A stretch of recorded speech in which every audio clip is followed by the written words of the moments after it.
Vamos lá, galera. Hoje a gente vai aprender sobre um assunto bem interessante que está dentro da óptica, que são as miragens, tá?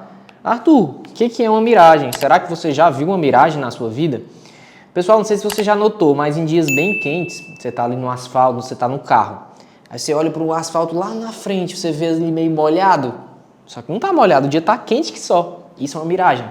Você jura por Deus que lá na frente está molhado, né? Você até chegar a ver os reflexos dos carros no chão. Se os carros estão refletindo no chão, o que é que meu cérebro pensa? Cara, esse chão está molhado. Mas não, ele não está, ele está totalmente seco. Isso é uma miragem. Agora, por que acontecem essas miragens, certo? Normalmente você vai observar essas miragens, né, em dias muito quentes, que o asfalto aparenta estar molhado. Isso é uma miragem. Arthur, como é que esse fenômeno ocorre? Vou lhe explicar. Imagine esse rapaz aqui num deserto. O deserto está bem quente, né, o chão. Gente, o ar que fica mais próximo à terra, ao chão, ao asfalto, à areia, é um ar que fica mais quente. Um ar mais quente ele é mais dilatado. Se ele é mais dilatado, ele é menos denso. Se ele é menos denso, o índice de refração dele é menor. Então, nessas regiões mais embaixo, o índice de refração é menor. E nas regiões mais em cima, o índice de refração é maior. Por isso que eu botei aqui a setinha para cima, dizendo que o índice aumenta. Ou seja, nas regiões mais altas, o índice de refração é maior. Nas regiões mais baixas, o índice de refração é menor. Então, o que acontece? Imagine um raio de luz que saiu da ponta dessa palmeira, certo? À medida que ele vem se aproximando do ar cada vez mais quente, o índice de refração vai diminuindo. Então, ele vai sofrer uma refração de tal forma que ele se afasta da normal.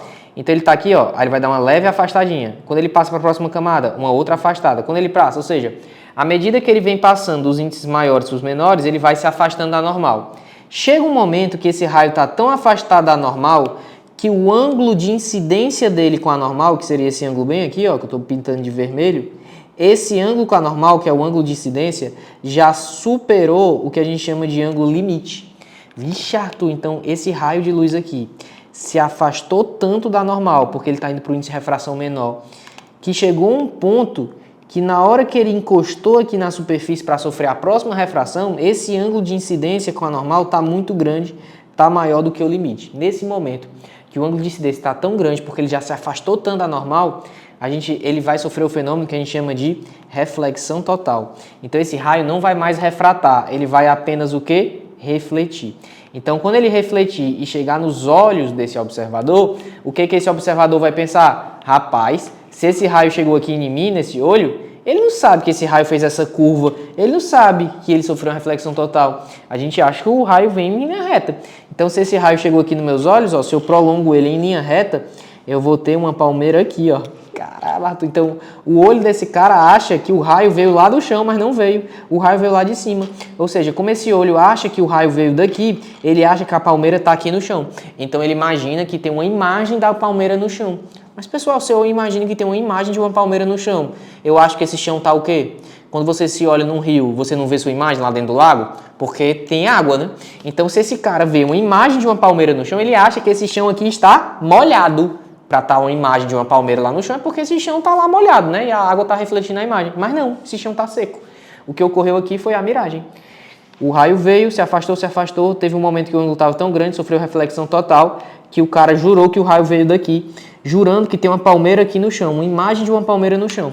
Se ele acha que tem uma imagem de uma palmeira no chão, ele acha que o chão está molhado. O nome disso é uma miragem. Então, Arthur, se na minha prova perguntar, rapaz, o fenômeno da miragem, quem ocasiona a miragem? Duas coisas. Primeiro, a refração, né? Que o raio foi se afastando da normal. Segundo, existe um momento que ele sofreu a reflexão total. Então, miragem é culpa de dois fenômenos. Primeiro, a refração, que o raio veio vindo se afastando da normal. Teve um momento que o ângulo estava tão grande que ele sofreu a reflexão total. Esses são os dois fenômenos que provocam o acontecimento de uma miragem. Gente, essas miragens que ocorrem ali no chão, a gente chama de miragem inferior. Mas também existem as miragens superiores, que é o caso inverso. Então imagine agora, em vez de um dia muito quente, um dia muito frio. Então, sei lá, um oceano que essa água está muito, muito gelada, certo? O que vai acontecer? Se está muito gelada, significa que nas regiões mais baixas o ar está mais frio, está mais denso, o índice de refração é maior. E nas regiões mais altas o ar está mais quente, está menos denso, o índice de refração é menor. O que vai acontecer é justamente o contrário do que eu acabei de lhe explicar. O raio vai sofrer refração, vai ter um momento que ele vai sofrer reflexão total. E aí esse navio que está aqui na água, eu vou ver ele lá em cima, como se ele estivesse voando, ó. Isso aí é o que o povo chamava antigamente, são os navios fantasmas, Arthur. Um dia muito frio, eu fui olhar lá para o mar, em vez de eu ver o navio em cima do mar, eu vi o navio voando, né? Isso é uma miragem, que a gente chama de miragens superiores, beleza?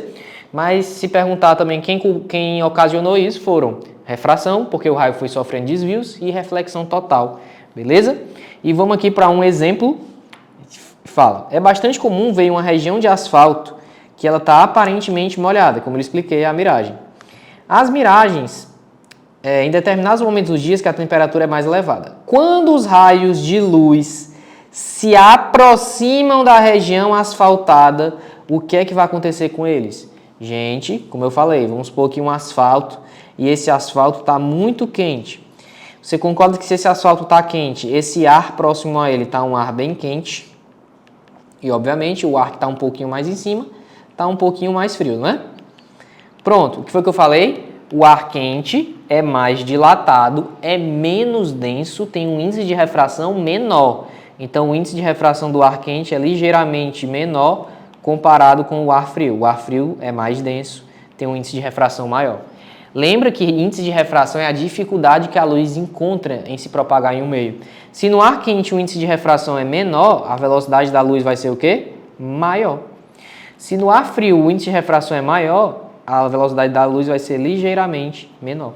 Moral da história: quando um raio de luz vem se aproximando do asfalto, ele passa do ar frio e entra no ar quente. Se ele entra no ar quente, ele está entrando em uma região que o índice de refração é menor. Portanto, a velocidade dele vai ficar maior.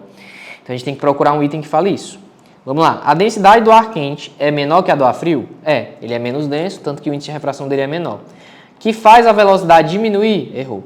Se o índice de refração é menor, a velocidade aumenta. B. O índice de refração do ar aumenta quando eu me aproximo do asfalto? À medida que um raio vem se aproximando do asfalto, do ar quente, o índice de refração do ar diminui e não aumenta. C. A velocidade da luz aumenta, verdade. À medida que um raio vem vindo aqui, que ele está se aproximando do ar quente, a velocidade aumenta, começou bem. E o índice de refração diminui, verdade. O ar quente tem um índice de refração menor. À medida que os raios vão se aproximando do asfalto. Perfeito. Gabarito é o item C. A velocidade aumenta e o índice de refração diminui à medida que eu venho me aproximando do asfalto. Bora só ver o erro dos outros. A densidade do ar quente é maior que a do ar frio. Gente, o ar quente é mais dilatado. Se o volume aumenta, a densidade é menor, não é maior. Ocorre um movimento uniforme nas frentes de ondas. Uniforme? Quando essa luz vem no ar frio, ela é ligeiramente mais lenta. Quando ela entra no ar quente, ela é ligeiramente mais rápida, tanto que sofreu refração. Então, a velocidade não é uniforme. A velocidade varia. Com isso, a gente encerra a nossa aula de miragens. Eu espero muito, gente, que vocês tenham entendido esse fenômeno. É isso, um abraço. A gente se vê na próxima. Se você gostou do vídeo, curte, ativa o sininho e se inscreve no canal para ter acesso a mais conteúdos desse tipo.